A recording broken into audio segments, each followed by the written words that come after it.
નમસ્કાર દોસ્તો, હું ગોપાલ ઇટાલિયા.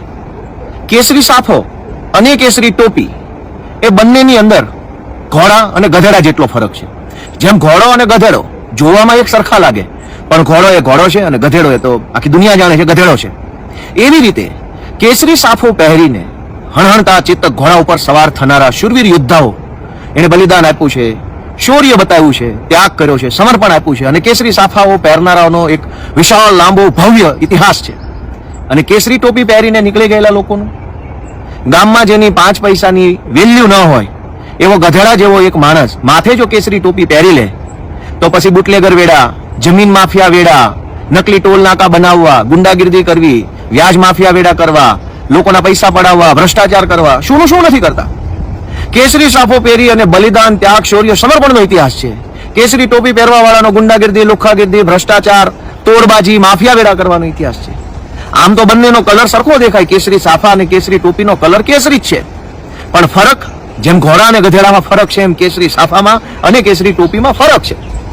આપણે જયારે ભણતા હતા, ખાસ કરીને મને યાદ છે, અમે ભણતા હતા ત્યારે, અને પછી અમારા વતનના ગામડાઓમાં જયારે લોક સાહિત્યનું ડાયરો યોજાતો, સંતવાણી યોજાતી, એમાં ઘણી વખત સાંભળેલું છે કે કેસરિયા કર્યા.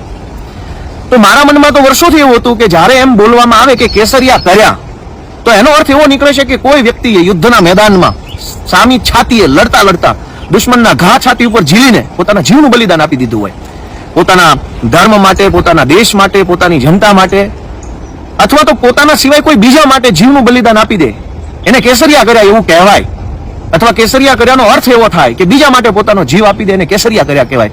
આવું તો ભણવામાં આવ્યું, આવું સાંભળવામાં આવ્યું, આવું સમજવામાં આવ્યું, આવું કુટુંબ, પરિવાર અને સમાજમાંથી શીખવાડવામાં આવ્યું કે કેસરિયા કર્યા એટલે બહુ મહાન વસ્તુ છે, ભવ્ય વસ્તુ છે, પ્રેરક વસ્તુ છે.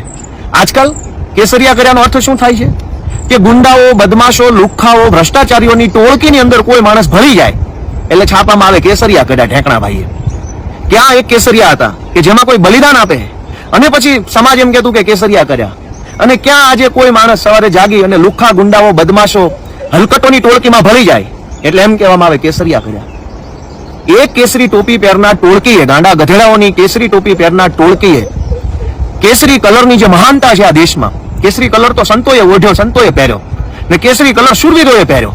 એક સંત કે જેણે સમાજને વિચારો આપ્યા, સમાજને સારા સંસ્કારો આપ્યા, સમાજને જેણે ઈશ્વર સુધી લઈ જવાનો રસ્તો બતાવ્યો, એ સંતે કેસરી કલર પહેર્યો. અને એક શૂરવીર યોદ્ધાઓએ કેસરી કલર પહેર્યો.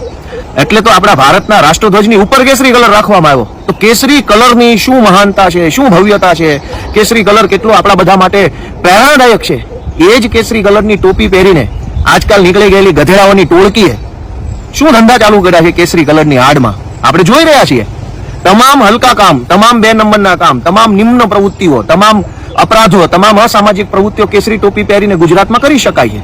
કોઈ રોકટોક નથી. દારૂ વેચો, વ્યાજ માફિયા બનીને વ્યાજ માફિયા વેડા કરો, ગૌચરો પચાવી પાડો, જે અવળા ધંધા, જે નબળા ધંધા કરવા હોય માત્ર કેસરી ટોપી પહેરીને કરી શકાય છે.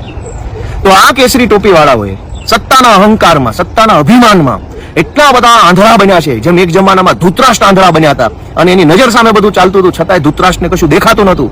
એવી રીતે સત્તાના નશામાં આંધળા અને છાકટા બનેલા આ કેસરી ટોપી પહેરેલા ગધેડાઓના ટોળું એણે આપણા કેસરી કલરની મહાનતાને જાખપ લગાડવાનું કામ કર્યું છે. જે સંતો અને શૂરવીરોનો કેસરી રંગ કે કેસરી સાફો હતો, એ કેસરી કલરની મહાનતાને જાખપ લગાડવાનું કામ કેસરી ટોપીના ટોળાએ કર્યું છે. આ સિવાય જે કેસરી સાફાઓની શૂરવીરતા, શૌર્યતા જે આપણા દેશમાં ઇતિહાસમાં છે, એ શૌર્યતાને ઝાંખી પાડવાનું, એને લાંછન લગાડવાનું કામ આ કેસરી ટોપી પહેરેલા ગધેડાઓના ટોળાઓએ કર્યું છે. આપણે દોસ્તો જાગવું પડશે. અને જે કેસરિયા, જે શબ્દ એક મહાન બલિદાનની યાદ આપણને અપાવે, મહાન બલિદાનનો આપણી અંદર એક ભાવ પેદા કરે, એ કેસરિયા શબ્દને આજે ક્યાં લાવીને મૂકી દીધો કે ગુંડા, બદમાશો અને લુખ્ખાઓના ટોળામાં કોઈ ભળી જાય તો કેસરિયા કર્યા. તો કેસરી કલરની મહાનતાને લાંછન લગાડ્યું, કેસરી સાફાની શૂરવીરતાને લાંછન લગાડ્યું, અને કેસરિયા બલિદાનની જે ભવ્યતા છે, જે મહાનતા છે, એને લાંછન લગાડવાનું કામ આ ગધેડાઓએ જે કેસરી ટોપી પહેરીને કર્યું છે. સાથીઓ, હું નાનો માણસ છું, મારી બુદ્ધિ મર્યાદિત છે, મારી સમજણ નાની છે, પણ મારો વિચાર મને એમ કહે છે કે આ દેશ કેસરી ટોપી પહેરેલા ગધેડાઓના ટોળાની પહેલા પણ અસ્તિત્વમાં હતો.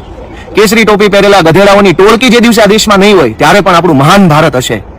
પણ કેસરી ટોપી હોય કે કેસરી ટોપી ન હોય, આ દેશ કેસરી સાફાઓના બલિદાનનો ઋણી છે અને ઋણી રહેશે.